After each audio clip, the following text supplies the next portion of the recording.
back, everybody. Let's get designing. No, that's a terrible intro. So today we are going to actually get into a project, right? We are going to one show of our past projects. One of our past projects. Yeah.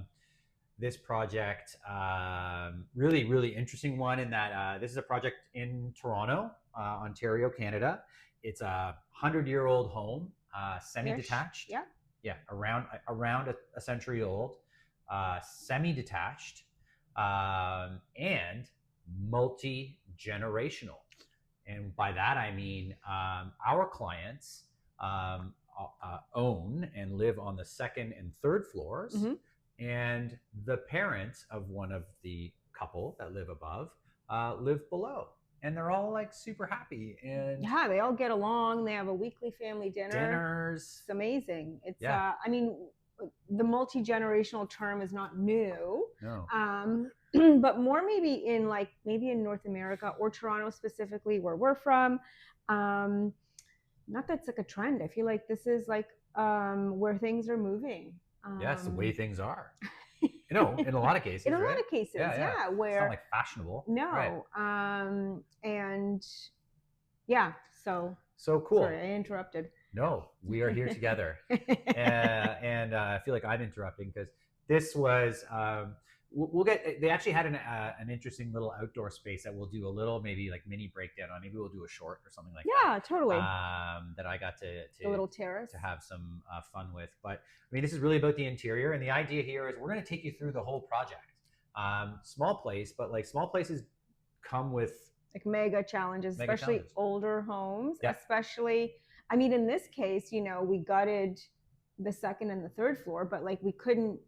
The main floor and the basement are completely operating as a separate apartment. I think the other thing that we need to say here too is that the two spaces had to function independently of each other. So on their own, water tank, electrical panel, like that's not easy to do, particularly when you're only working on the second and on the third floor. So to your point, smaller spaces, bigger problems. Yeah. Or challenges. We like to say challenges. Less space, more problem.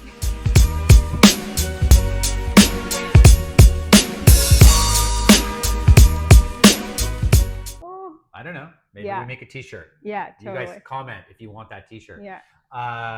There's a few different uses, I think, for that saying. Anyways, we're going to go through the house, through the whole living space, which Emilia completely reimagined. And we're going to go through the whole house, but we're going to do it in sections. Yes, so exactly. Today we're going to be talking about the dining kitchen specifically, and then we'll sort of continue with the living space and then move on upstairs. Exactly. Yeah, that's exactly what I was going to say. So let's get into it. Okay. So here we are. In order to keep this video concise and to the point. Wow. Succinct and precise. Yeah. I think we, don't need to talk about transitions, but transition slides, I suppose. Quickly want to share with you guys the as-is plans or the before plans. So this is what the second floor specifically, what the layout looked like when we first met our clients, first did our consultation. So you'll see, it's a typical kind of like setup, of a second and eventually, we'll show you eventually the third floor, but a second floor in a duplex, in a semi, where we've got, this was a staircase where you're sort of coming up from the vestibule on the main floor. So you enter through the front door, through the porch, you go up, you have the option to sort of hang a right and go into the parents' apartment. Oh my goodness. Well, hello there. Come on in. Or up these mega narrow stairs. I think they're like... sounds like a choose your own adventure. Like, do you meet the parents and turn right? Yeah, or go on the mega narrow stairs. Anyway, I can't recall off the top of my head what the depth of these, or what the width of these stairs is, but it's very narrow. Skinny, yeah. Anyway, and then you're sort of upstairs in the kitchen dining space, the before kitchen dining space. And then you've got this annoying staircase leading you up to the third floor, kind of right in the middle of, just right in the middle. It's really annoying. And, sort of breaks up the space, really. Not just breaks up the space, but sort of like prevents the light from coming through. There's a really cool sort of bay window out here, which, they've got like a really nice cherry tree on the front lawn or on the front garden. So the light coming in here into the house is actually really nice. And this, the staircase kind of in the middle wasn't really. And that was the bedroom. And that, right, in the before times, at the front of the house was the bedroom. Mm-hmm. Then you had the staircase. Then you had a kitchen laundry room, which we'll see in the before pictures. And then bathroom, very small but functional. And then this teeny tiny den. So this is where our clients watched TV and hung out. Like literally you could fit one couch, and I think it was like a 30-inch TV on the wall. I can't even remember. It was like an iPad. Like it was, anyway, it's not a lot of space to sort of hang loose and, Netflix and chill, what have you. So enough about that. And here is, the kitchen, dining, laundry room. It's kind of typical. Classic kitchen, dining, laundry, microwaving. Yeah.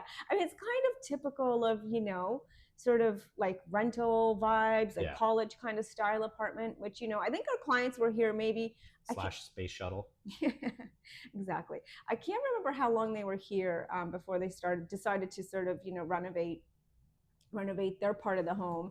But I know it wasn't a very long time, but long enough for them to be able to sort of know what they wanted. They had a very firm sort of list of like wants and needs. And so this is sort of one shot of the before. You'll notice here there's a sink here, window, washer dryer, very lovely. Microwave beside there, washer dryer. You've got this sort of tall kitchen island freestanding thing in there, which is also coat rack. Right, I think that's my coat on there actually. Designer's coat rack. Designer's coat rack. So you can see in this photo here, sort of where I'm scrolling, is that staircase. That's sort of, right sort of smack dab in the middle of that second floor.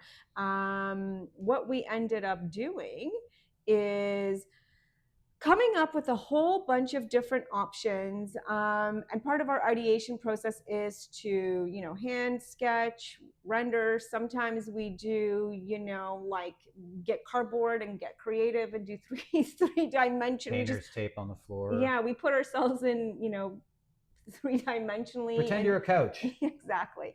That's usually my job. Right. So as we're sort of going through the process, this is just another part of, or this is sort of giving you guys a glimpse, I should say, of, a part of the design process. And every designer or studio or what have you has a different way of laying out floor plans. One way for us to be able to do it, or for me particularly, is I'm old school and I still like to hand render and do things on vellum and, with a ruler. And ideally, if it's a renovation on site, obviously, if it's a new build, like you can't go on site and sort of, imagine yourself in the space. But, this is part of our process. One of the things that we also talked about in this project too is how to lay out the kitchen, what to do with the stairs, and how to manage, a kitchen, dining room, and a living room all in that main floor. So as you'll see by this hand sketch here, we ended up moving that staircase that was in the middle against the one wall. So essentially you sort of have a bank of stairs. You've got your stairs going upstairs from the main floor, and then to get up to the third floor, you've got the stairs are in the same exact position. This was not a small feat, obviously. No big deal. Just like just moving the stairs. Yeah, well, people were living underneath. So you stack them on top. So yes. It sort of would come up from the ground floor. Yes. And then you would have to you would come up the stairs. Yes. And if one can imagine turning right and sort of walking around in a half circle and then going up. Yes. On that same wall. Yes. Are the stairs to the third. Yes. Which was great because they were originally kind of here. It allowed us to completely open up the spaces. Wow. We now created a really great functional open kitchen for our clients, got them like a ton of storage, amazing appliances, most which were built in, which was great that they opted for that. And then, the question also became, what do we do in the middle? Do we do an island? Do we do a table? Do we do a combo? In this situation, or in this instance, you see we hand sketched or hand rendered an island table combo. And then we even actually had it in our CAD drawings. We had an island kitchen combo. And that was, can I interrupt for a second? Yeah. This was all also predicated on a brief that was like, make this space a space that works for this couple who loves to cook, loves to entertain. They've got like huge extended families, and they do dinners all the time. They've got built-in parents on the property, so there's always a potential dinner party. Right. So they wanted to open that up and to have space to sort of eat and socialize and lounge and all that kind of stuff. And that was a big part of your brief, I think. Right? Yeah. Well, and also, like I sort of talked about in the beginning, like the light from those front windows is actually great. Like, considering you're on the second floor, of an older home, it actually doesn't feel like it. It totally gives off like townhouse vibes. I know I hate the word vibes, but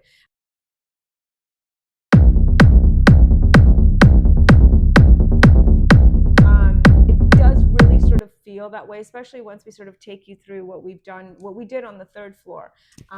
Completely reimagine the space up there also. But anyway, I digress. Let's discuss this main second floor. So we were sort of, hemming and hawing and debating, and in a renovation, in a small space, every inch counts. Post demo, there's always things that you need to sort of rejig and reorganize. And in this case, there were some plumbing things that we didn't, plumbing situations, I guess, challenges that we didn't. The old plumbing situation. Didn't account for. There was also, we ended up actually recessing HVAC into the ceilings as well, which is a really cool, that's maybe like a whole other topic to discuss. We should do a short on that one. Totally. I should be making notes of it. Yeah. Anyway, so we ended up not putting an island in this kitchen, which I know is kind of... what? I know, that's a... I can't see the island. Where's the island? We need an island! A little shocking. I mean, I think the thing is, we convinced our clients to wait until the framing is done and the drywall is done and the millwork measurements were being taken. Once the drywall's in, millwork can go in and do their measurements. And we sort of said, let's wait to see where we net out and how the space sort of flows, and how we move around in it to make the decision as to whether we want to do an island or a table or a combo or nothing. So, drum roll. Oh my gosh, where will we put our nachos on the Super Bowl during the Super Bowl? Right. So, I mean, as you see, we were trying to be funny, but in all honesty, I mean, it wasn't actually that complicated, it was a hardcore decision, because it sort of went against the grain of what we would typically do or what's typically expected in a kitchen, island seating, all that sort of stuff. In this case, we opted for a dining table. The dining table is custom to the space. It's in walnut, and then on top we did this awesome like phoenix top. So phoenix is a material that's out of Italy, and why we chose it is because it's Italian.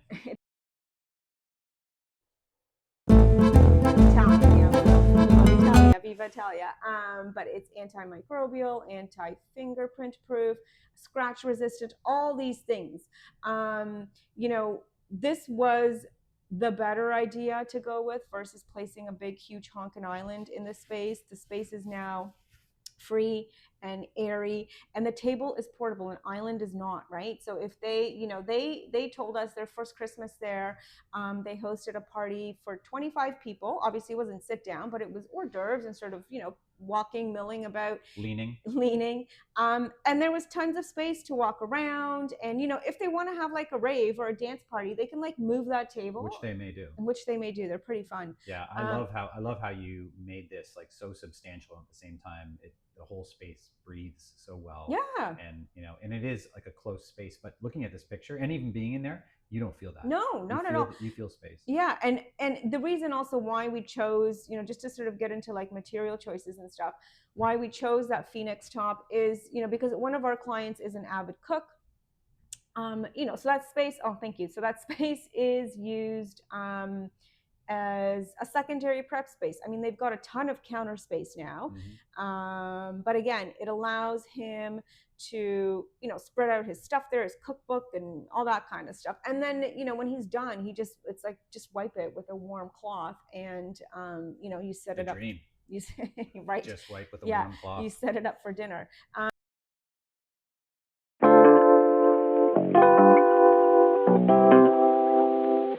Some of the other things that I wanted to point out here too, obviously this reno came at a cost, right? It's not inexpensive to reno, but there are ways, not free, right? But there are ways to sort of, keep budget down. And if you don't need to move things, keep them in the same location, and you keep them in the same location, and that'll keep your budget from sort of ballooning unexpectedly.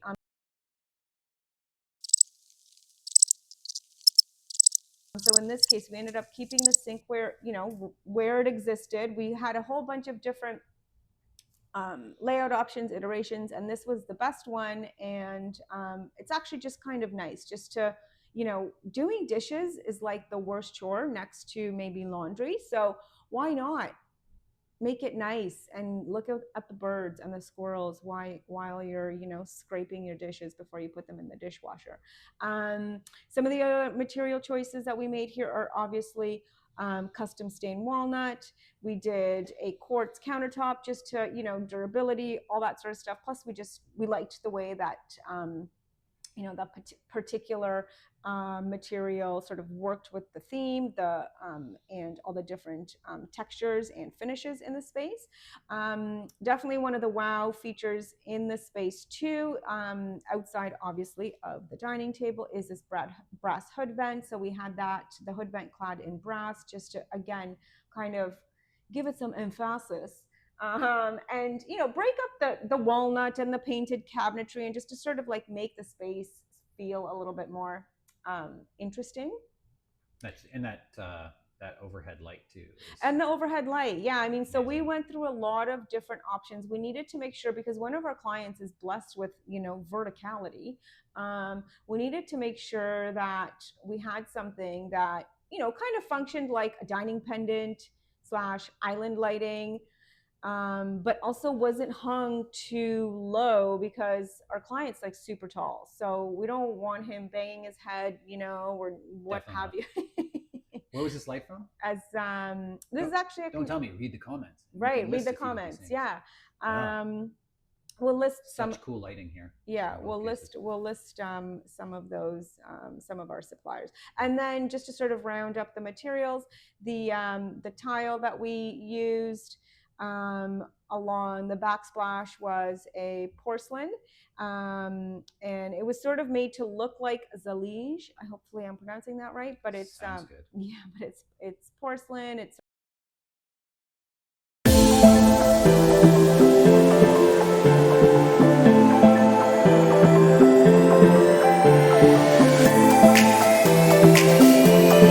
which again just looked really well. Or looked really good, sorry, with all of the other finishes that we put in the space. Yeah. Oh my goodness. Now that was a kitchen. That is a kitchen. I really love that kitchen. Yeah, same. I don't know if I've told you as how much I love it as much as I mean, I love it. We were just visiting our clients the other day, just to pop by and say hello and just to drop something off, and it still looks like that. Yeah, it looks really, this has been a couple of years now, I think. Maybe? Yeah, it I don't does. know. It's certainly holding up. I mean, it's only been a year, but I mean, it's like it looks great. And I love the table instead of the island. I think bold move. So many of us can get stuck in things that we feel should be there. It's like a paradigm we're stuck in. I know, especially with some of the exteriors, it's like it's trying to figure out where to put the gardens around the lawn. Sometimes I'm like, how about no lawn? Okay, but we're talking about interiors. I know it's an analogy. Yes. Right. Yes. Your kitchen island is my lawn. Right. Okay. I get it. So beautiful job. Yeah, and thanks. I can't wait to talk about the rest. I mean, that living area that's connected to this too. Yes. And Like we- the whole and then, space just like Yeah. flows, and it's made for togetherness, but also like you can be separate, you know, even though it's open concept. And again, we'll see that in the next episode, I suppose. Yep. Um, which is so important, especially like we said, I mean, with small spaces, there's so Yeah. much to consider. It's like Yeah. every square inch is valuable, but then there's also Yeah. like, if there's two people living in that space, like mhm, you need to figure out how to separate well mhm, mhm, and mhm. naturally, you know, as Mhm. opposed to like, I'm going to go into this corner and like pull this blind down to be alone now, or Right. hide behind this couch. What's, you what's, can't do that. what's our motto for successful relationships in small spaces? Together, but separate. Anyway, Like so us and you, we're together, but we're but- separate. all right, stay tuned for Stay tuned. the next episode on. Stay tuned for the next episode. Like and subscribe.